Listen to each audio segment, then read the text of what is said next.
Welcome to the Edumagic New Educator Podcast, the go-to show for supporting new educators navigating the exciting journey from campus to the classroom. Join your host, Dr. Sam Fessich, for a blend of inspiration, advice, and practical strategies, one cup of coffee at a time.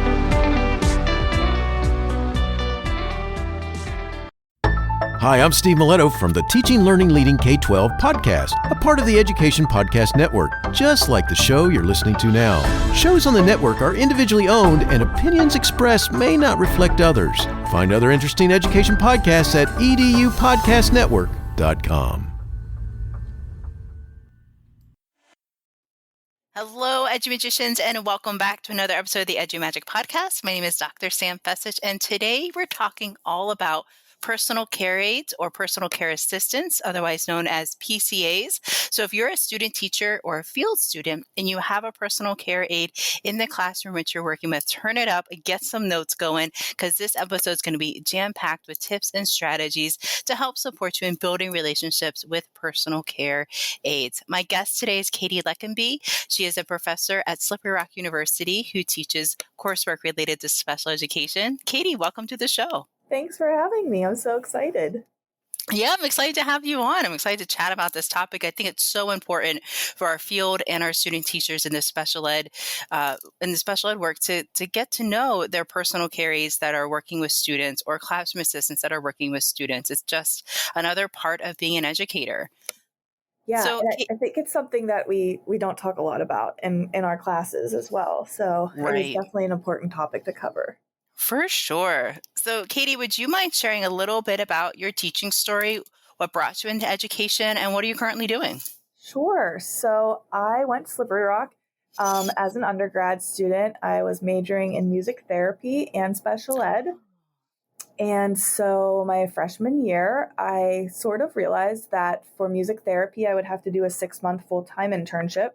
And for special ed, I would have to do my student teaching. And so I sort of panicked and thought, oh my gosh, I'm never going to graduate and I'm going to be working for free for forever. So I ended up minoring in special ed and majoring in music therapy. So I graduated with my music therapy degree and a minor in special ed. So I didn't have the teaching certification.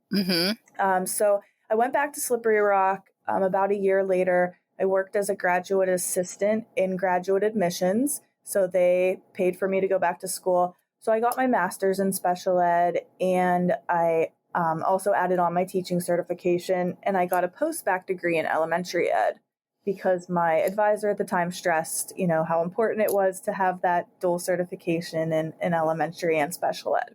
Right. So I taught for almost 12 years. I taught my first job, as soon as I graduated in May, was working with a homebound student in the West Mifflin School District, and that's where I'm originally from.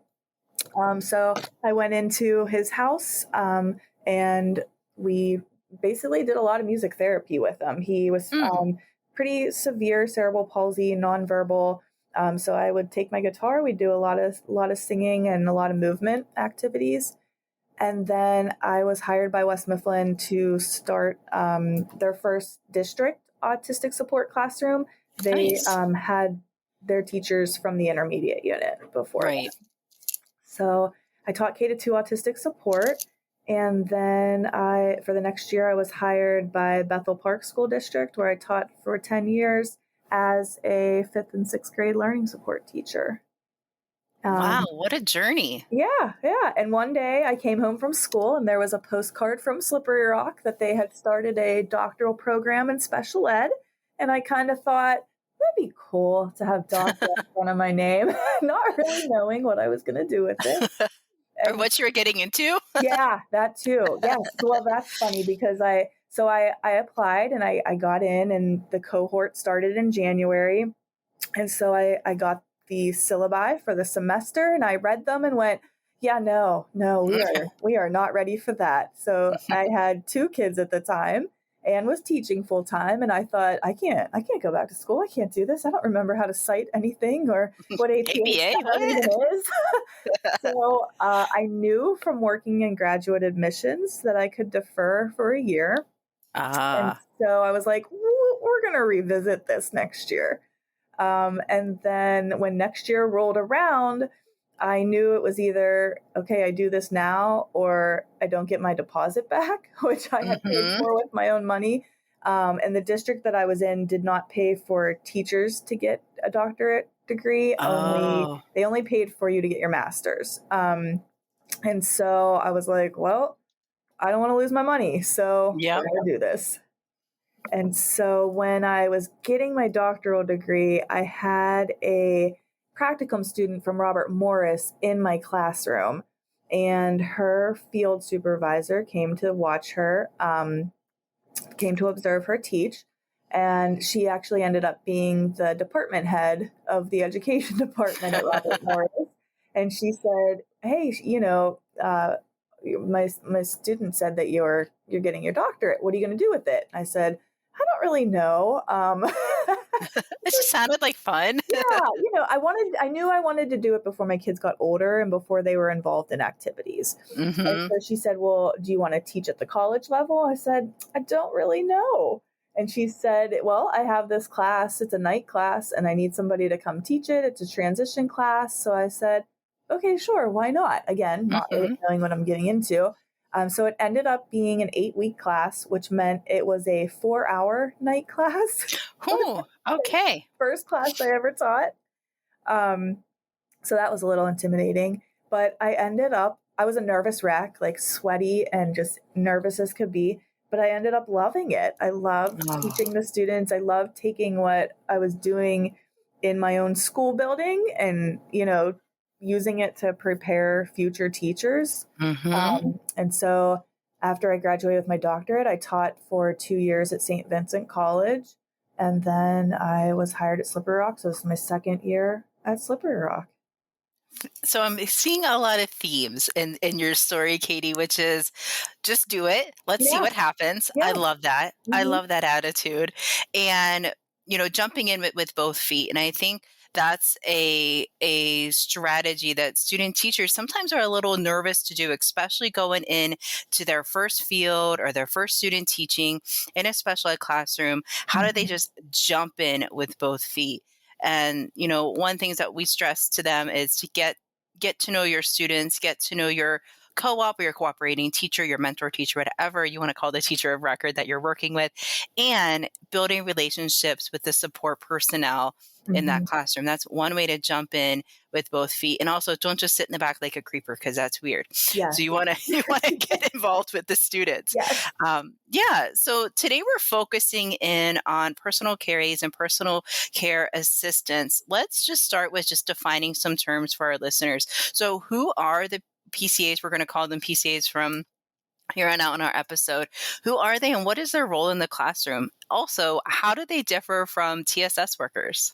So that's the thing with special ed. There's so many people in the classroom, which Mm-hmm. I know sometimes people can be a little intimidated by that, but I always looked at it as the more people I have who are going to help in this classroom, Mm-hmm. the better. Yes. So the BHTs, the behavioral health technicians, or the TSSs as they were, I think when we were, kind of in Mm-hmm. school, those are contracted by the parents, by the family, and they're paid by the family, usually through the student's health insurance. And they usually come up with their own goals of how they're going to help that student in the school setting. Okay. The PCAs are usually a personal care assistant assigned to a child who has more of an intense medical need. And so they are hired by the school district for that child. And then you have the paras in the classroom or the classroom aides who are also there, maybe assigned a one-on-one para, or maybe assigned to a group of students, or maybe assigned to a classroom or a teacher to help out as needed. Mm-hmm.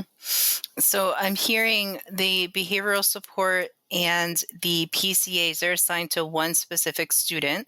And Mm-hmm. then the paras can be assigned to a classroom, like, for example, the autistic support classroom, or maybe they're assigned to a small group of students. Maybe they travel with them if they're being if they're in the gen ed classroom for science or social studies, maybe they travel with them there. So it's more of a small small group of students or maybe for the whole classroom. So there's some differentiation between the roles there. Yeah, and I think that's what's important because a lot of times when paras get hired, they don't know if they're going to be hired to work in a gen ed room or if they're going to be hired to work in a life skills room where they're having to help with toileting and bathroom and Right. feeding. They don't know if they're going to be assigned one student to be with all day, every day, or if they're going to spend half their day with a student or half their day with a classroom or in a learning support room. And so paras don't know really a lot of times what they're going to be doing. Their days can change. And so I think it's important for teachers and our pre-service teachers to realize that, you know, our paras are coming in a lot of times with maybe a different expectation than when they were hired or a different knowledge base than what they had anticipated. That's really important to know because we know that some of our college students, as they're starting to be teachers, can work as paraprofessionals or PCAs in the summer during summer school, or maybe since college is over, like in May, and sometimes schools go until June, they can also work there too. And so that's good to know that differentiation. Mm-hmm. So, what strategies or tips do you have for students who might be interested in going ahead and trying out employment as a para or a PCA in between semesters or during the summer, if they're trying to get, experience in the classroom? What tips and strategies do you have to help support them in, exploring that option? I think kind of like you said, just diving in and seeing what's out there, because one of the things that I really try to stress, especially in my college classes, is that special ed there is such a wide spectrum, and you don't know what's going to call to you or what's going to appeal to you until you do it. You might think like, I feel like, and you might relate to this, we have a lot of students, that come in saying like, oh, I want to be a kindergarten teacher. And then Yes. in the room, they're like, oh, wow, that's a lot. That's not how I pictured that going. Yeah. Their noses are running and they're crying, and I thought we were going to have fun and read stories. And yeah, it's not what I expected maybe. And so I think the great thing about being a para, especially if you're substituting as a para, is that you can get so many different experiences. You can work with kids who, are very high functioning and they're in the regular ed classroom, and you're just helping them to stay organized or stay on task. You can work in autistic support where you're working on those behavioral interventions with students. You can work in life skills where you're working on those adaptive behavior skills and hygiene skills. You can work in a learning support classroom where you're working on reading comprehension. I think being a para just gives you so many opportunities. And it gives you that also step in the door of a school or a building. And that way you can kind of see the culture of the school, culture of the classroom. What's the environment like? Would you want to apply there to work? I don't know. So it's also a nice way to kind of pre-interview the school and the district to see if it's a good fit for you down the road. Absolutely. Right.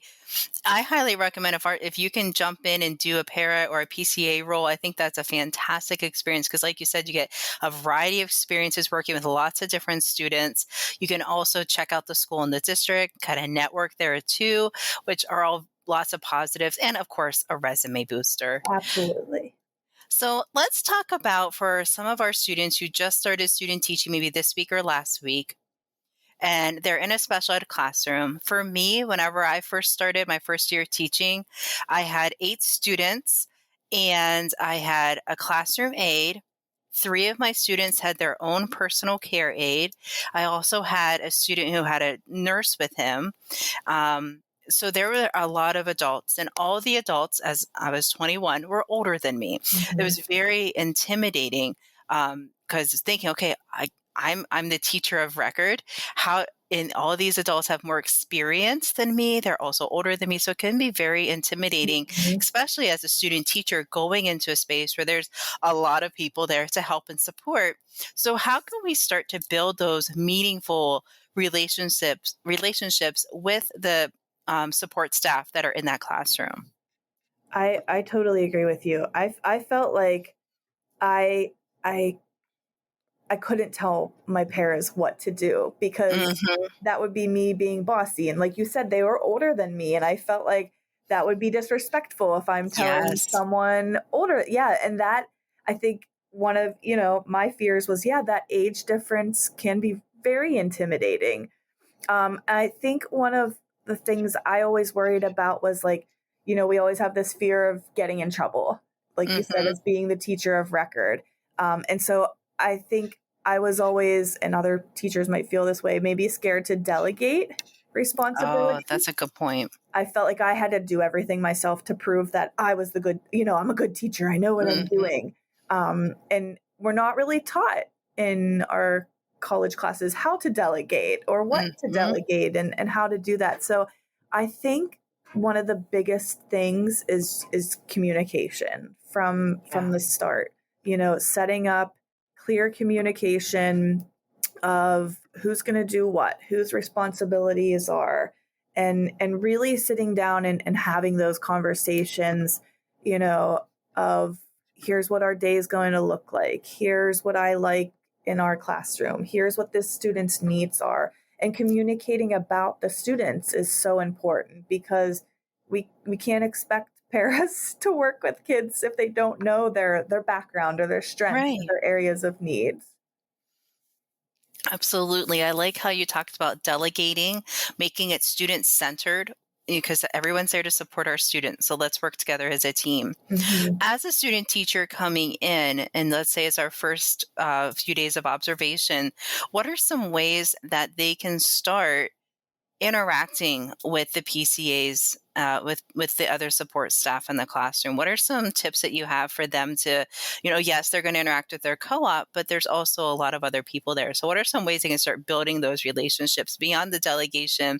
Let's take a step back. We're just Mhm. introducing ourselves. Yeah, I would say introducing yourself, saying, "Hi, I'm so and so. I go to Grove City or I go to Slippery Rock. I'm majoring in this." And I would ask the para, what advice do you have for me as a student teacher? Because Mm. likely, if that para's been there a while, they've seen some student teachers come They've through seen that some class, stuff, right? right? Yeah, they've seen some stuff. And so acknowledging that and saying, like, do you have any advice for me as a student teacher? Because also those paras a lot of times they're around the building. They know a Hmm. lot of people in the building. They know the layout of the building. They know where things are. So asking them, do you have any advice for me? Or is there anything you think I should know or be aware of? Right. And then also asking if they're working with a specific student, maybe asking if you could observe how they work with that student working on a skill or working on a task that they're doing. How does this, if they're using a communication device, what are some ways that they, use the vocabulary? How does it work? Just asking and being curious, acknowledging their experience, I think is also really helpful. Mm-hmm. And I think by building that relationship from day one, day two, it's going to help you when you start to transition and start teaching more content. You've already have built that relationship, just like we build relationships with our students. We Mm-hmm. also build relationships with our support staff, and that's going to help with that classroom management and help with running those. If your class does stations, or if you do like 15-minute blocks within a special ed classroom, that's going to help with transition and content delivery as well. Absolutely. Yeah, I think just sometimes it feels, maybe a little awkward to go up and introduce yourself to somebody in the classroom, but it is so important, like you said, even the first 2 days for starting off positive and building that positive relationship and showing that, hey, we're a team here together. We're a team with our end goal of having our students be successful is really Right. important. Sometimes we go into classrooms where it's really a cohesive team. The co-op or the teacher of record and the mentor teacher and the support staff are working really well together. It's a well-oiled machine, so to speak. Everybody knows what they need to do. Student teacher comes in and kind of just glides right into that process. But what if a student teacher or a field student's coming into a classroom where it doesn't run so smoothly and there is some disjointedness between support staff and the cooperating teacher, and maybe the student teacher feels like they're in the middle? What tips do you have for that type of situation? Because we I want to would go for the first one, right? We want to have that supportive environment, but absolutely. that's not always the case. Yes, this is true. No, that's the reality of the situation. I think it's important to always remind yourself of your why you're there, why you're doing what you're doing. And I think it's important to share that with the other people in your classroom, and to maybe have a discussion about their why are they there? And maybe they might not be, maybe you feel very passionate about working with students, and maybe for them, they need a paycheck, and that might be the reality of it. And I think so that's why it's going to be really important to have communication about classroom routines and scheduling, about clarifying roles and responsibilities, and about, just when there are disagreements, and it's going to happen. It's a part of life, and acknowledging that it's okay. We're not always going to get along. That's all right. That's a part of life. You don't always get along with your significant other, but we need to communicate and work through it. Absolutely. Thank you. I mean, it is a reality of life. There are going to be disagreements and hiccups, but communication, just like going back to your first tip, communication really is key, and that's going to help carry you a long way. Katie, thank you so much for sharing about, who are the support staff in a special ed classroom, kind of what to expect with their different roles, some strategies that our future teachers can do to hopefully get in a school or a district working as a para or a PCA, how to build those relationships as a first year student, teacher, field student, because it's important to continue that relationship building with our mentor, our support teacher, support role teachers, and our students as well. How can our listeners get in touch with you and learn more about your work? So my listeners can follow me on Instagram. I love Instagram for sharing things that are going on in the world of education, things that are going on with CEC, things that are going on in Slippery Rocks campus. So you can follow me on Instagram at Dr. Lechenby, just DRLECKEN as in Nancy, B as in boy, Y. Or you can email me at Katie, Katie, .Lechenby, LECKEN as in Nancy, B as in boy, Y, at sru.edu. Fantastic. And I'll make sure I put that in our show notes as well, so our listeners can get in touch. Thank you so much for your time today, Katie. I really appreciate these tips that you shared. Oh, thanks for having me. Thank you for tuning in to this episode of the Edumagic New Educator podcast. If you found it helpful, please leave a rating and review or share it with a friend. Always remember, you have the Edumagic in you.